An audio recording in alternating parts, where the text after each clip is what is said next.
IVM। World cup में टीमें लय पकड़ रही हैं और खिलाड़ी फॉर्म, और ऐसे में कुछ बड़ी टीमें ज्यादा बड़ा प्रदर्शन कर रही हैं और कुछ छोटी टीमें इस उम्मीद में बैठी हैं कि ये बड़ी टीमें एक दिन खराब खेलें और इनको मौका मिले कि वो पॉइंट्स टैली में आगे जाएं। और कुल मिलाकर वर्ल्ड कप की पॉइंट्स टैली पे अगर आप नजर डालेंगे तो बहुत ही रोचक परिस्थिति इस समय बन रही है, जहां पर भारत, जिसको बड़ा दावेदार माना जा रहा था, वो पॉइंट्स टैली में बहुत नीचे है क्योंकि अफगानिस्तान का रन रेट बहुत ऊपर है और आज पाकिस्तान और अफगानिस्तान की टीमें मैच खेलेंगी। वहीं ऑस्ट्रेलिया ने लगभग एक तरफा मुकाबले में श्रीलंका को हराकर इस बात के संकेत दे दिए कि इस वर्ल्ड कप की बड़ी टीमों में अब ऑस्ट्रेलिया का नाम भी शुमार कर लेना चाहिए। इंग्लैंड ऑलरेडी टॉप पर चल रही है उस पूल में, और कुल मिलाकर पॉइंट्स टैली में जो परिस्थितियां हैं वो थोड़ी बहुत इंटरेस्टिंग बनती जा रही है, जिस पर आज बातचीत करेंगे। नमस्कार, खेल नीति पर आपका स्वागत है। मैं हूं राजीव मिश्रा और मेरे साथ सबा करीम और अयाज मेमन है, और इनसे आज हम जानेंगे, क्योंकि वीकेंड है और वीकेंड जब आता है तो पूरे हफ्ते का एनालिसिस हम करते हैं और साथ ही आने वाले हफ्ते में क्या कुछ बदलाव हो सकते हैं उस पर भी बातचीत करते हैं। अया सर, ऑस्ट्रेलिया ने जिस तरह से श्रीलंका को रौंदा, हम कह सकते हैं, 17 ओवर में मैच खत्म कर दिया, 7 ओवर में 70 रन मारे एरन फिंच और डेविड वार्नर ने। खतरे की घंटी आप देख रहे हैं बाकी की टीमों के लिए, खास तौर से जब वार्नर फॉर्म में लौटते हैं तो ऑस्ट्रेलिया बिल्कुल डिफरेंट साइड नजर आती है। बेशक राजीव, क्योंकि ये ओपनिंग पैर बहुत ही खतरनाक है और दोनों ही ऐसे लग रहा था कि आउट ऑफ फॉर्म चल रहे हैं, लेकिन अगर दोनों ही चल पड़ते हैं तो आप देखा है कि किस तरह से तबाही फैला सकते हैं ये, क्योंकि दोनों ही अटैकिंग बैट्समैन है। खास करके वार्नर का फॉर्म में आना बहुत जरूरी है। हम लोग सब जो है वार्नर का आईपीएल फॉर्म देख के कह रहे थे कि बिल्कुल शायद नहीं चल पाएंगे, लेकिन T20 इंटरनेशनल में अगर उनका फॉर्म देखें इस साल में भी तो बहुत ही बेहतरीन फॉर्म रहा है उनका। मेरे ख्याल से 50 के ऊपर उनका एवरेज है, अच्छा खेल रहे हैं ऑस्ट्रेलिया के लिए। और एक राइट लेफ्ट कॉम्बिनेशन है जो विरोध की टीम के बॉलर्स को काफी अनसेटल कर सकता है, कैप्टन को भी फील्ड प्लेसिंग में वगैरह। तो ऑस्ट्रेलिया इस फॉर्म में, क्योंकि उनके पास स्टार स्टडेड टीम है, 1 से लेके 11 तक अगर आप देखें तो दिग्गज खिलाड़ी है और पावर हिटर्स भी है, जैसे स्टॉइनिस है, ग्लेन मैक्सवेल है, पैट कमिंस भी अच्छा मार सकते हैं, मैथ्यू वेड। तो बहुत ही पावरफुल टीम है, लेकिन अगर ओपनिंग पार्टनरशिप चले तो, वरना अगर ओपनिंग पार्टनरशिप नहीं चलती तो बैटिंग दबाव में आ जाती। ये सभा भाई, आया सर, ओपनिंग पार्टनरशिप की बात करें, अब अगर हम एनालिसिस करें अभी तक वर्ल्ड कप के जितने मैच हुए और जो टीमें अच्छा कर रही हैं, एक बात तो फिर निकल के सामने आती है कि फॉर्मेट सारा कोई भी हो, आपका जो ओपनर्स हैं अगर वो चलते हैं तो आप किसी भी फॉर्मेट में डोमिनेट करते हैं, वो चाहे टेस्ट क्रिकेट हो या T20 फॉर्मेट। अब हम बाबर आजम रिजवान की बात कर रहे थे, दूसरा इंग्लैंड के लिए जिस तरह से जॉस बटलर और जेसन रॉय बैटिंग कर रहे हैं, और अब ऑस्ट्रेलिया के लिए फिंच और वार्नर। क्या बड़ा इंपॉर्टेंट रोल होगा जैसे जैसे टूर्नामेंट आगे बढ़ेगा कि आपके ओपनर्स क्या कर रहे हैं पहले 6 ओवर में? हाँ राजीव, और इसका सबसे बड़ा कारण ये होता है कि आपके पास सिर्फ 120 गेंदें होती हैं खेलने के लिए। वहां पर अगर आपके सबसे टॉप क्वालिटी बैटर्स ओपन करने जा रहे हैं तो उनको चांसेस है कि वो सबसे ज्यादा बॉलें खेलेंगे, और इसी वजह से प्रयास सही होता है कि टॉप क्वालिटी प्लेयर्स को ओपनर के रूप में भेजा जाए ताकि वो मैक्सिमम बॉल को खेले और मैक्सिमम यूटिलाइजेशन करें उन बॉलों का। इस वजह से इस फॉर्मेट में ओपनर्स का महत्व बहुत ज्यादा बढ़ जाता है। उसके साथ साथ जिस प्रकार की विकेटें मिल रही हैं यूएई में, वहां पर जब तक बॉल नहीं है, जब तक बॉल ड्राई है, या फिर कह लें कि जब तक विकेट ठीक ठाक खेल रहा है, वहां पर आपका पहला 6 ओवर जो पावर प्ले का होता है उसका महत्व बहुत ज्यादा होता है। तो आपको ऐसे बैटर्स चाहिए ओपनर के रूप में जो पहले 6 ओवर में बिना हाई रिस्क शॉट खेले हुए रन्स भी बनाएं और स्ट्राइक रेट को भी मेंटेन करें। और अब इसी वजह से अगर आप सभी टीमों को देखोगे, सबों ने कुछ उसी प्रकार की कॉम्बिनेशन के साथ उन्होंने बल्लेबाजी की है। और हम लोग हमेशा बात करते हैं राइट लेफ्ट कॉम्बिनेशन के, पर ये बात भी सही नहीं है। पाकिस्तान को देख लें, बाबर आजम, मोहम्मद रिजवान, टॉप 2 बैटर्स उनके टीम के। इंग्लैंड की टीम को देख लें, जॉस बटलर और जेसन रॉय। शॉर्टर फॉर्मेट में, व्हाइट बॉल क्रिकेट में सबसे 2 धमाकेदार ओपनर्स हो गए। ऑस्ट्रेलिया की बात अलग है, right hand left hand combination. तो कई ऐसी टीमें हैं जो अपने बेस्ट 2 बैटर्स के साथ मैदान में उतर रही है ओपनर के रूप में, चाहे वो right hand left hand combination हो या ना हो, फर्क नहीं पड़ता है। उनको चाहिए टॉप ऑर्डर में स्टेबिलिटी और ऐसे 2 प्लेयर्स जो स्ट्राइक रेट के साथ पावर प्ले का ठीक प्रकार से उपयोग कर पाए। जी अया सर, हर्ष जैन जी का सवाल है, उनका ये कहना है कि हम भारत और पाकिस्तान की बातें कर रहे हैं कि वो फेवरेट है टूर्नामेंट जीतने के, लेकिन ऑस्ट्रेलिया और इंग्लैंड ने भी अपना दावा पेश कर दिया है, एक बड़े कंटेंडर के रूप में सामने आ गए हैं ये। बेशक देखिए, इंग्लैंड तो नंबर 1 रैंक टीम है विश्व में। अगर आप T20 की रैंकिंग देखें आईसीसी की, तो नंबर 1 पे है इंग्लैंड। और ऑस्ट्रेलिया जो है कभी भी वर्ल्ड T20 जीती नहीं है, तो बहुत इनकी कोशिश है अच्छे कॉम्बिनेशन बनाई है, ये उनका फोकस रहा है इस वर्ल्ड T20 जीतने के लिए। ना भूलें कि ये टूर्नामेंट एक्चुअली होने वाला था ऑस्ट्रेलिया में पिछले साल, और ये पैंडेमिक की वजह से, कोविड की वजह से उसको डिले कर दिया और फिर यूएई में खेला जा रहा है। तो मेरे ख्याल से ऑस्ट्रेलिया जो है बहुत तैयारी से आई है, एटलीस्ट इस कोशिश में कि इस बार वो ट्रॉफी जीते। तो दोनों ही टीम, और अब ऐसे लग रहा है, जो ट्रेंड आ रहा है कि उस ग्रुप में से ऑस्ट्रेलिया और इंग्लैंड नॉकआउट के लिए क्वालिफाई करेंगे, फिर वहां पर जो भी वो एक नया अलग, वो अपने आप में एक टूर्नामेंट बन जाता है जब आप नॉकआउट स्टेज में पहुंचते हैं।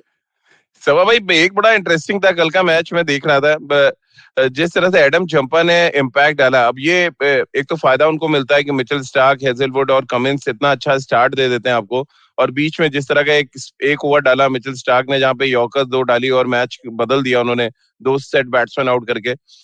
लेग स्पिनर्स का बोलबाला ऐसा लग रहा है, और हम इत्तेफाक से हम लेग स्पिनर खिला नहीं पा रहे क्योंकि राहुल चहर शायद उस एलीट कैटेगरी में नहीं पहुंच पा रहे। बड़ा फर्क डाल रहे हैं आपको लग रहा है? हसरंगा, वो तीक्ष्णा ने जिस तरह से, हालांकि उनको विकेट नहीं मिली, बट 4 ओवर में 27 रन दिए। हसरंगा ने 4 में 22 और 4 में 12 रन देकर एडम जंपा बने मैन ऑफ द मैच। कैसे आप देख रहे हैं ये लेग स्पिनर्स का पूरा बोलबाला जो अभी तक देखने को मिला है? जो रिस्ट स्पिनर्स होते हैं वो अटैकिंग स्पिनर्स होते हैं, उनमें वो क्षमता होती है विकेट लेने की। इसी वजह से अगर आपके पास कोई टॉप क्वालिटी लेग स्पिनर है तो उसको खिलाना बहुत ज्यादा जरूरी हो जाता है। और चाहे वो एडम जंपा हो या फिर कोई और लेग स्पिनर क्यों ना, हसरंगा ही क्यों ना हो, अगर आप उनको ठीक तरह से इस्तेमाल करेंगे, ठीक बैटर्स के सामने इस्तेमाल करेंगे, और वो ऐसे बॉलर्स हैं जो सही समय पर आकर विकेट ले लेते हैं। ये मुझे लगता नहीं कि ये समस्या है भारतीय टीम के लिए राजीव। मुझे लगता है कि अगर इस प्रकार का विश्वास है आपके लेग स्पिनर के अंदर, इसीलिए आपने चुना है लेग स्पिनर को, तब आपको उस लेग स्पिनर को खिलाना चाहिए 11 में। सवाल यहाँ पर ये लग रहा है न्यूजीलैंड के खिलाफ खिलाना चाहिए सवा भाई? नहीं, मैं कुछ और सवाल उठा रहा हूँ कि अगर आपके इस टीम में यजुवेंद्र चहल होते तो क्या आप उनको खिलाते कि नहीं खिलाते 11 में? क्या वो आपके टॉप लेग स्पिनर होते कि नहीं होते? तो अगर आपने राहुल चहर को चुना है यजुवेंद्र चहल के पहले, तो फिर वो 11 में क्यों नहीं है? तो अगर आप 2 स्पिनर्स के साथ खेल रहे हैं, देखिए एक तो रविंद्र जडेजा आप खेल रहे हैं एक जेन्युइन ऑलराउंडर के रूप में, पर अगर आपके पास, क्योंकि वो एक लेफ्ट आर्म स्पिनर हो गया आपके पास, पर अगर आपको एक और लेग स्पिनर खिलाना है, एक और रिस्ट स्पिनर खिलाना है, तो फिर हम राहुल चहर को क्यों नहीं खिला रहे हैं? तो मुझे लगता है कि ये सारी पेचीदा बातें हैं जिसके बारे में डिस्कशन होना चाहिए टीम मैनेजमेंट में। पर हाँ, एक बात जरूर है कि ये सभी टीमों में जो लेग स्पिनर खेल रहे हैं वो उनके फ्रंटलाइन स्पिनर है राजीव, वो नंबर 1 स्पिनर है। ये बहुत बड़ा कारण है। एडम जंपा हो गया, हसरंगा हो गए, वो प्लेइंग 11 में सबसे पहला नाम स्पिनर के रूप में अगर किसी का आता है तो वो है लेग स्पिनर का। लेकिन आया सर, अगर लेग स्पिनर आपका विकेट टेकिंग ऑप्शन होता है हमेशा से, किसी भी फॉर्मेट की बात करें, तो फिर वो बात इंडिया पे भी लागू होनी चाहिए। फिर वहां पे फिर नाम क्यों आड़े आने लगता है कि हमें अश्विन को खिलाना पड़ेगा? इवन हम जडेजा के नाम पे ही क्यों बहुत ज्यादा वो करें? अगर आपको क्वालिटी स्पिनर खिलाना है जो आपको विकेट्स निकाल के दे, तो क्यों नहीं हम हिम्मत दिखाते कि हम जडेजा को ड्रॉप करें या अश्विन को ड्रॉप करें या वरुण चक्रवर्ती को ड्रॉप करें? ये अजीब तरीके का सिलेक्शन हम हिंदुस्तान में क्यों देखते हैं? अगर आपका नंबर 1 स्पिनर है तो आप उसको खिलाएं टीम में। देखिए, इसमें 2 चीजें, एक तो जडेजा की बात तो अलग हो जाती है, क्योंकि जैसे सबा ने कहा कि वो जेन्युइन ऑलराउंडर है, आपको फील्ड में ही 15, 20, 25 रन दे देते हैं, तो उनकी वैल्यू जो है बहुत ही अलग है। बैटिंग अच्छी कर लेते हैं और गेंदबाजी जो है, इकोनॉमी रेट उनका सही है, हालांकि विकेट टेकिंग रेट इतना सही ना हो, स्ट्राइक रेट।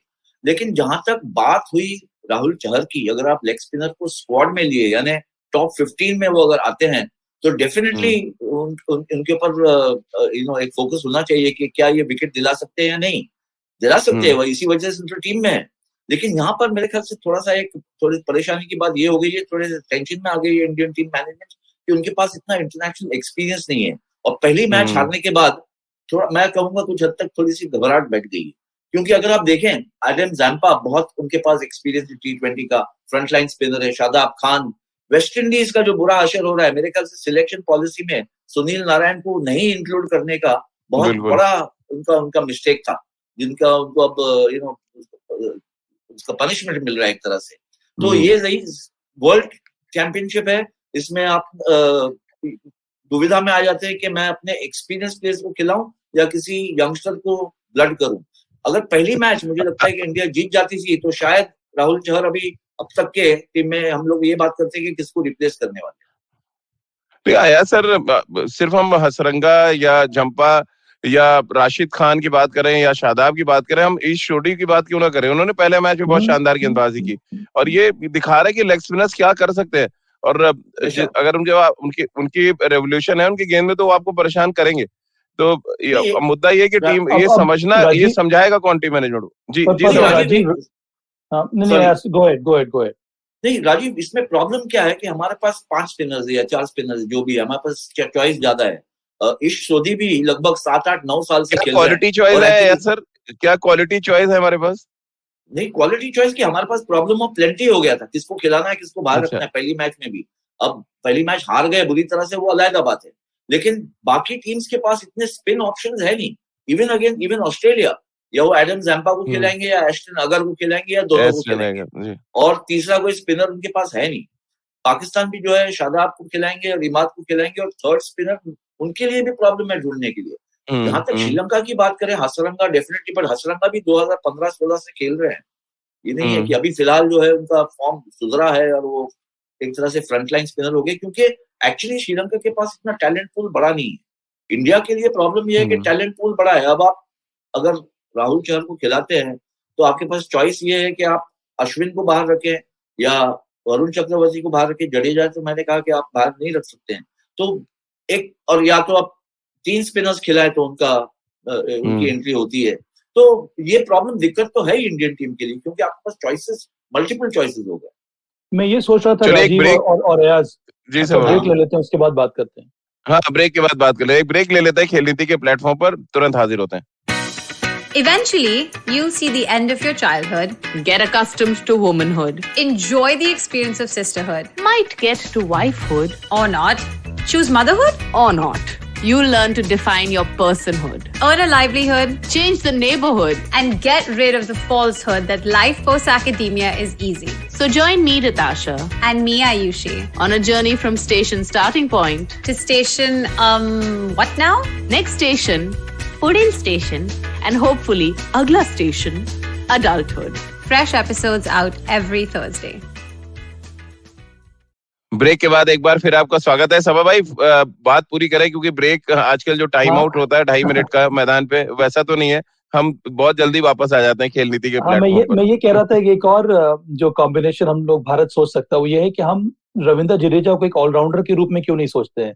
अगर हम रविंद्र जडेजा को एक ऑलराउंडर के रूप में सोचते हैं और वो नंबर 6 पर आते हैं खेलने के लिए, जिस तरह से पिछले मैच में आए थे, नंबर 7 पर अगर हम शार्दुल ठाकुर को खिला रहे हैं, तब हमारे पास विकल्प बचता है कि हम 2 स्पिनर के साथ, 2 एक्स्ट्रा स्पिनर के साथ हम 11 में खेल सकते हैं।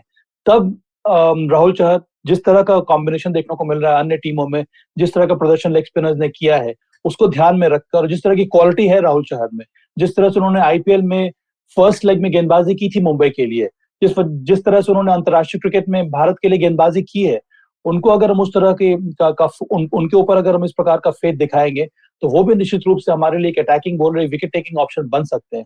तो फिर आपके पास 3 सीमर्स और 2 स्पिनर प्लस आपके पास रविंद्र जडेजा रह जाएंगे। तो मुझे लगता है कि ये भी एक कॉम्बिनेशन के बारे में भारत जरूर सोच सकता है।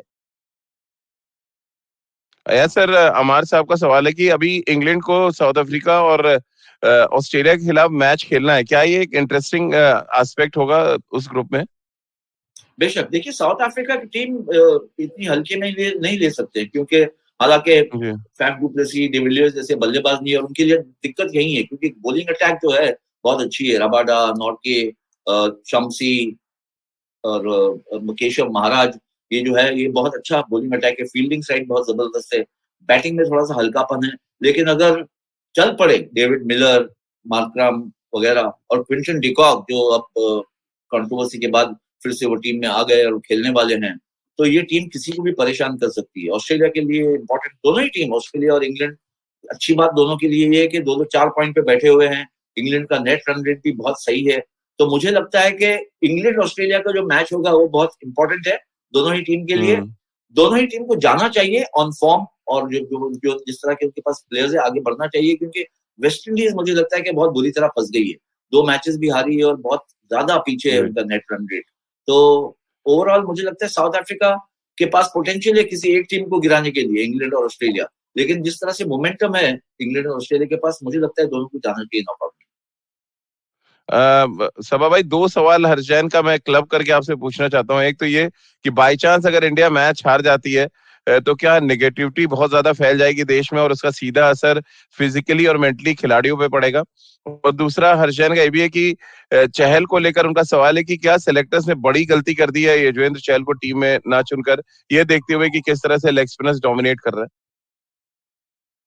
सबसे पहली बात यह है कि भारत अगर मैच हार जाता है और विश्व कप में हमारा प्रदर्शन अच्छा नहीं रहता है तो जितने सारे क्रिकेट फैंस हैं उनको सिर्फ एक इस टूर्नामेंट को भी या फिर इसको भी एक खेल की तरह ही लेना होगा।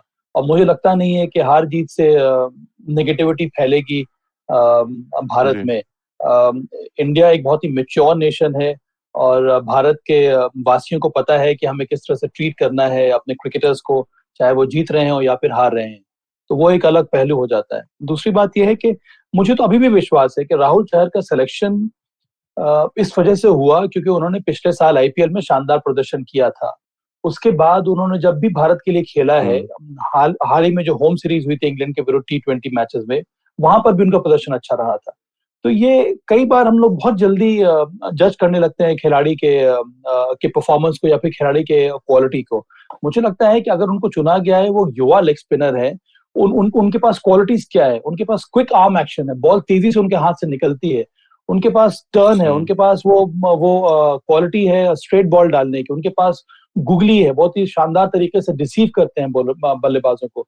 तो इस वजह से ही उनका चयन हुआ है। तो हमें थोड़ा बहुत उनको और मौका देना होगा। अगर आप मौका देंगे नहीं तो फिर हम कैसे डिसाइड कर लेंगे कि राहुल चहर का जो सिलेक्शन हुआ वो सही नहीं है और उसकी जगह पर युजवेंद्र चहल को लेना चाहिए था। युजवेंद्र चहल ने जो पहले फर्स्ट लेग आईपीएल में जो गेंदबाजी की थी वो उसी के बिना पर उनका चयन नहीं हुआ। तो उसके बाद उन्होंने इंप्रूवमेंट किया, जो कि अच्छी बात है। इसी प्रकार का कंपटीशन आपको हेल्प करता है प्लेयर को डेवलप करने में। पर मुझे लगता है कि बहुत कुछ निर्भर करता है भारतीय टीम के कॉम्बिनेशन के ऊपर कि वो किस कॉम्बिनेशन के साथ मैदान में उतरना चाहते हैं। यार सर, श्रीलंका और ऑस्ट्रेलिया मैच में जो सबसे इम्प्रेसिव था वो था लेफ्ट हैंडर्स का प्रदर्शन। असलंका, राजपक्षे, खासतौर से दो यंगस्टर्स ने श्रीलंका के लिए जैसी बैटिंग की। असलंका बहुत बड़ा टैलेंट नजर आ रहा है, आपको लग रहा है जिस तरह की बैटिंग करी है 2 मैचों में उन्होंने? जी हाँ, दोनों मैचेस में उन्होंने बताया कि उनके पास टैलेंट कितना भरपूर है। एक तो टाइम है स्ट्रोक्स खेलने के लिए, उसके साथ साथ स्टाइल भी है, ग्रेस भी है। दोनों साइड अच्छे स्ट्रोक्स खेलते हैं, ऑफ साइड पे भी ऑन साइड पे भी। राजपक्षे थोड़े से अक्रॉस द लाइन खेलते हैं ज्यादा, लेकिन ओवरऑल अगर आप अक्रॉस द लाइन खेलते हैं, अगर आपके आईज अच्छी है, रिफ्लेक्सेस अच्छे हैं, तो वो आपका एक स्ट्रेंथ, आपकी ताकत बन सकती है।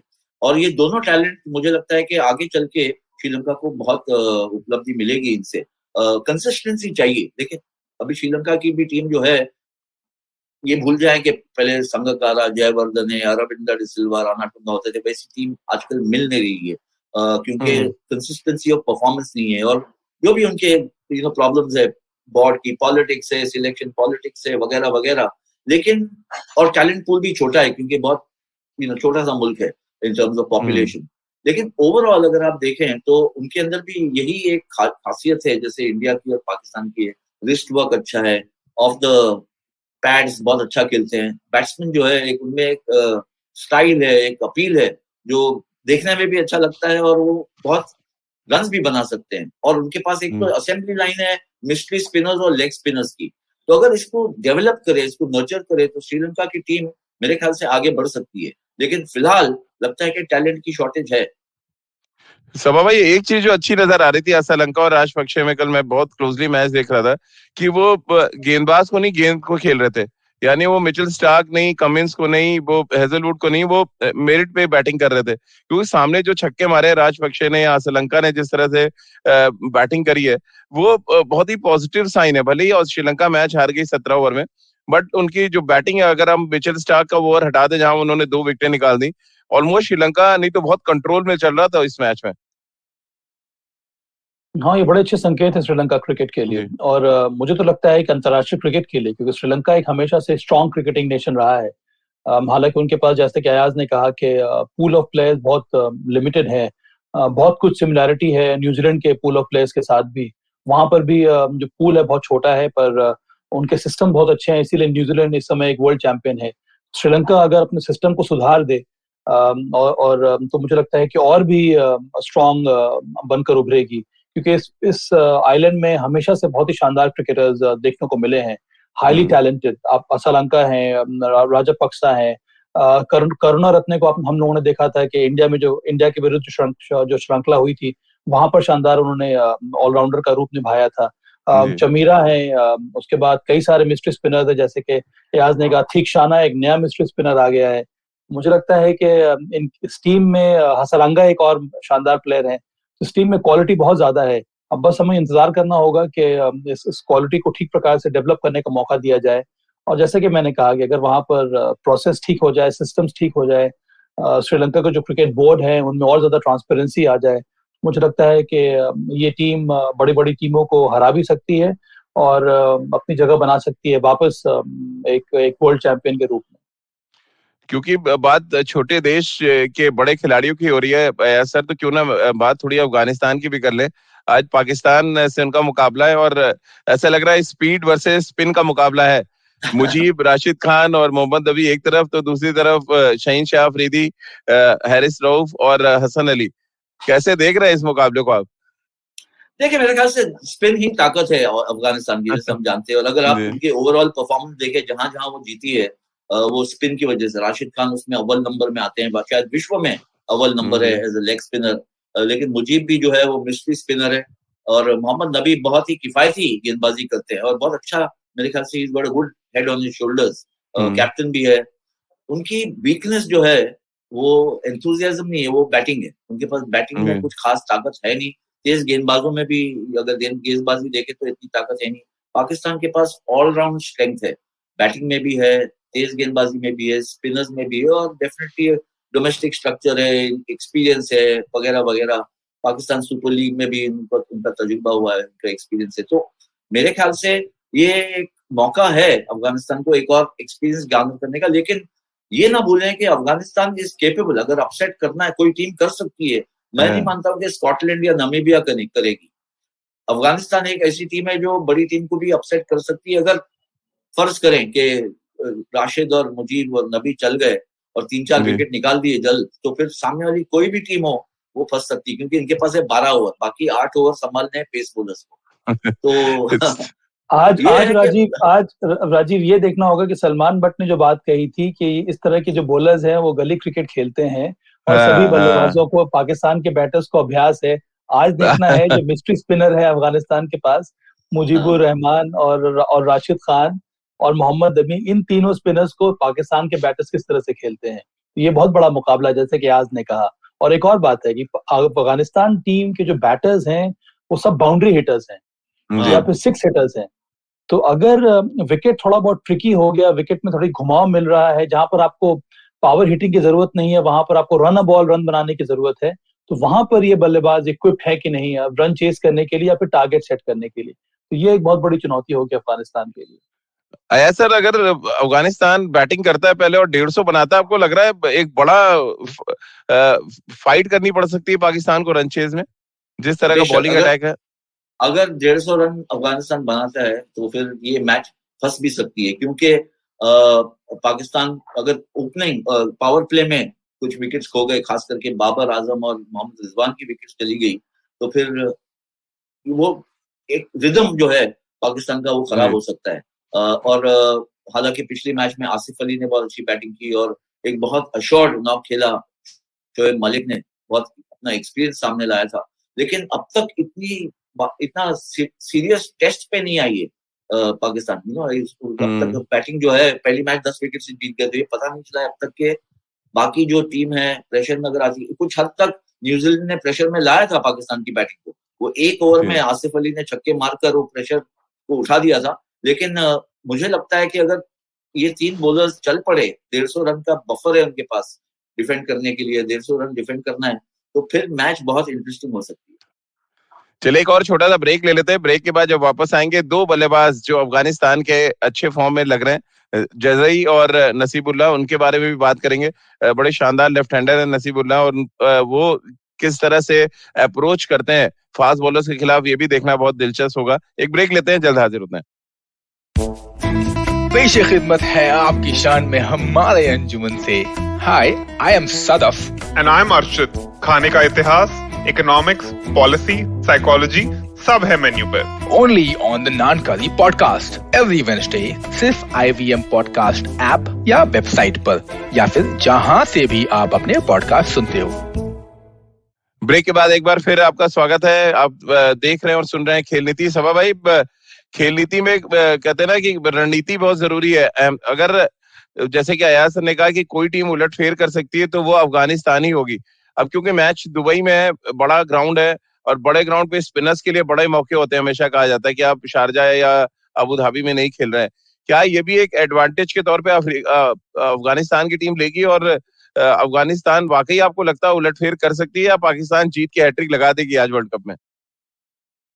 अफगानिस्तान अपसेट तो नहीं, मैं कहूंगा कि स्ट्रांग दावेदार है, क्योंकि ये प्रेफर करती हैं टीमें सिर्फ T20 खेलना, और इसके बारे में हम लोगों ने बात कर ली है। उनके पास कई सारे पावर हिटर्स हैं और जिस तरह के कंडीशंस हैं दुबई में, वहां पे विकेट कंपैरेटिवली अबू धाबी और शारजा से मच बेटर है। वहां पर इन अफगानिस्तान के बल्लेबाजों को भी मदद मिलेगी उसके साथ साथ जैसे कि आपने कहा ग्राउंड बड़ा है, स्पिनर्स को फायदा मिलता है, वो टारगेट कर सकते हैं कौन से एंड से बॉलिंग करना। इन सब चीजों का फायदा मिलेगा अफगानिस्तान को। और ये एक ऐसी टीम है जिससे पाकिस्तान, मुझे लगता है थोड़ा बहुत जरूर उनको सतर्क रहना पड़ेगा। उनको लगता है कि ये एक टीम है जो हमें हरा सकती है, तो अब कम तो कभी भी नहीं आंकेगा पाकिस्तान अफगानिस्तान को। और अफगानिस्तान के साथ ही अफगानिस्तान की तरफ से बहुत बड़ा मौका है। और इसका एक पॉलिटिकल एंगल भी है, जो हाल ही में जो हुआ है अफगानिस्तान में, उसके वजह से कई सारी चीजें भी निकल कर आ रही हैं। मुझे उम्मीद है कि वो सभी चीजें जो है वो मैदान पर ना आए और इस मैदान में सिर्फ खेल ही हो, तब ज्यादा मजा आएगा। बहुत ही स्ट्रांग कॉन्टेस्ट ये होने वाला है पाकिस्तान वर्सेस अफगानिस्तान का। अयाज सर, भारतीय टीम ने भी तैयारी शुरू कर दी है। हार्दिक पांड्या ने 20 मिनट गेंदबाजी की है। अब क्या सिर्फ 20 मिनट नेट्स पे गेंदबाजी करने से अपनी जगह बचा लेंगे? हर तमाम जो फैंस हैं उनके ज़हन में ये सवाल है। 20 मिनट अगर आप देखें तो 4 ओवर 20 मिनट में हो जाते हैं। तो अगर वो 20 मिनट 4 ओवर भी करने की जरूरत नहीं है या सिर्फ 2 ओवर वही कहता हूँ। नहीं, मैं वो कह रहा हूँ कि 4 ओवर 20 मिनट में कर सकते हैं अगर वो इंक्लूड। वो मेरे ख्याल से पूरी कोशिश में है कि पूरी टीम मैनेजमेंट को कन्विंस करें कि वो फिट है और 1-2 ओवर कम से कम डाल सकते हैं। 2 ओवर अगर डाले तो भी हार्दिक पांड्या अपनी जगह बचा सकते हैं। वरना अगर बॉलिंग नहीं करते हैं तो मेरे ख्याल से कोई ग्राउंड नहीं बनता है कि उनको फिर टीम में रखने का, क्योंकि बैटिंग भी उनकी नहीं चल रही है। तो मेरे ख्याल से पूरी कोशिश उनकी लगी हुई है, देखते हैं क्या होता है। बहुत ही अयाज सर ने बहुत ही हार्श डिसीजन एक तरह से ले लिया बीइंग अ सिलेक्टर सभा भाई, कि अगर गेंदबाजी नहीं करते तो टीम में नहीं। हाँ, पर सही है। ऐसे भी उनका चयन जो टीम में हुआ है वो एक पावर हिटर और एक ऑलराउंडर के रूप में ही हुआ है। आपको याद होगा बहुत दिन पहले हम लोगों ने ये बात उठाई थी कि अगर वो बॉलिंग नहीं कर पा रहे हैं तो फिर टीम में उनकी जगह बनती नहीं है। हार्ड जरूर है पर ये वायबल डिसीजन। पर एक और बात है कि हमारे पास नंबर 6 पर खेलने वाला कौन प्लेयर है इस समय जो स्क्वाड में है, उनको कौन रिप्लेस कर सकता है? क्या ऋषभ पंत बोला तो जडेजा को हम खिला सकते हैं नंबर 6 पे। हाँ, मुझे लगता है कि रविंद्र जडेजा नंबर 6 पर आ सकते हैं, ऋषभ पंत नीचे आ सकते हैं नंबर 6 पर, फिर नंबर 5 पर आपको एक और बैटर मिल सकता है। तो ये चेंजेस करने होंगे भारत को अगर हार्दिक पांड्या गेंदबाजी नहीं कर रहे। अगर हार्दिक पांड्या गेंदबाजी नहीं कर रहे हैं उसका मतलब है कि आपको एक स्पेशलिस्ट बैटर की जगह खुलती है। तो वहां पर अगर आप 1-2 चेंजेस करेंगे, बैटिंग ऑर्डर में अगर आप ट्वीक करेंगे, फिर आप आपके पास एक और बैटर आप खिला सकते हैं अपने टीम में। सभा के साथ कल मैंने पब्लिक की प्लेइंग 11 बनाई थी अयाज सर। पब्लिक के काफी वोट्स आए थे जिसमें ज्यादातर वोट्स है कि ईशान किशन और रोहित शर्मा से पारी की शुरुआत कराई जाए और के राहुल को नंबर 4 पे खिलाया जाए। क्या ये बैटिंग ऑर्डर हो सकता है न्यूजीलैंड के खिलाफ? और ये बड़ी संख्या में लोगों ने वोट्स दिए थे रोहित शर्मा और ईशान किशन की जोड़ी को और के राहुल को नंबर 4 पे।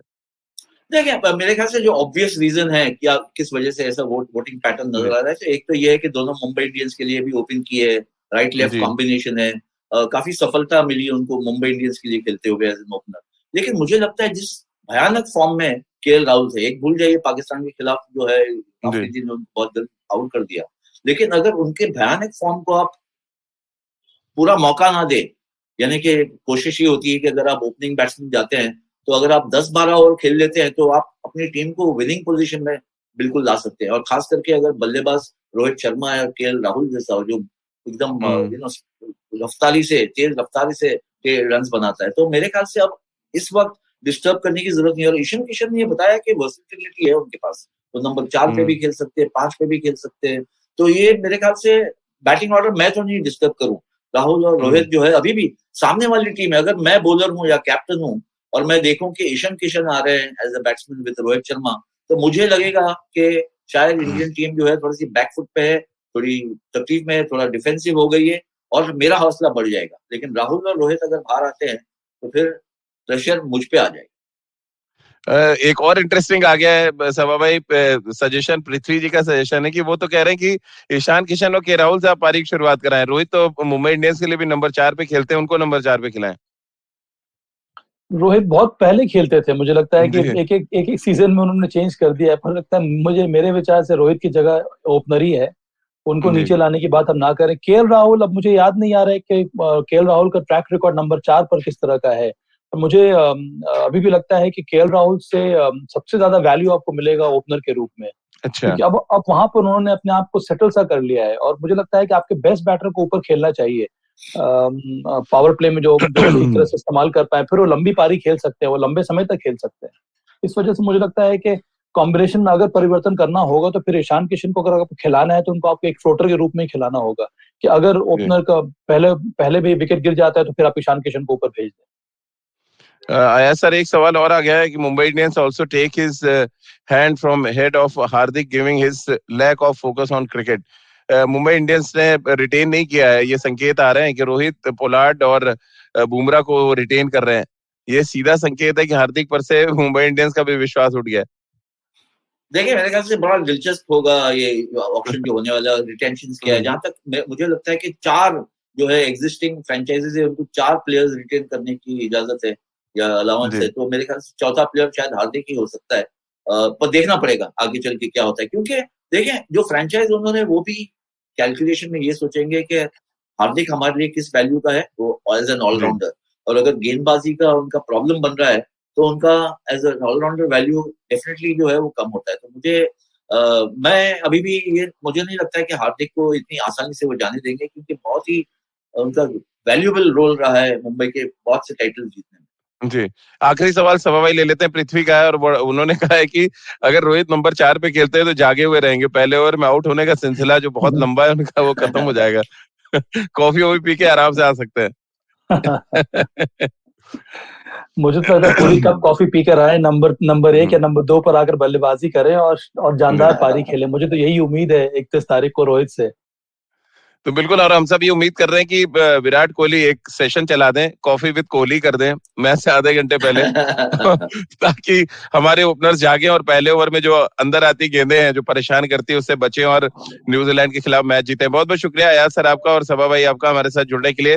तो जुड़िए खेल नीति के साथ हर सुबह 9:30 पर सिर्फ खेल नीति के यूट्यूब चैनल और IVM के फेसबुक पेज पर। इसके अलावा मुझसे जुड़ सकते हैं, अपने सवाल भेज सकते हैं @राजीव मिश्र मेरा ट्विटर हैंडल है। इसके अलावा खेल नीति का हर एपिसोड आप सुन सकते हैं IVM ऐप पर, IVMpodcast.com पर, गाना, स्पॉटिफाई, सावन, गूगल पॉडकास्ट या अन्य IVM पॉडकास्टिंग नेटवर्क पर। आप सभी का बहुत बहुत शुक्रिया हमारे साथ जुड़ने के लिए।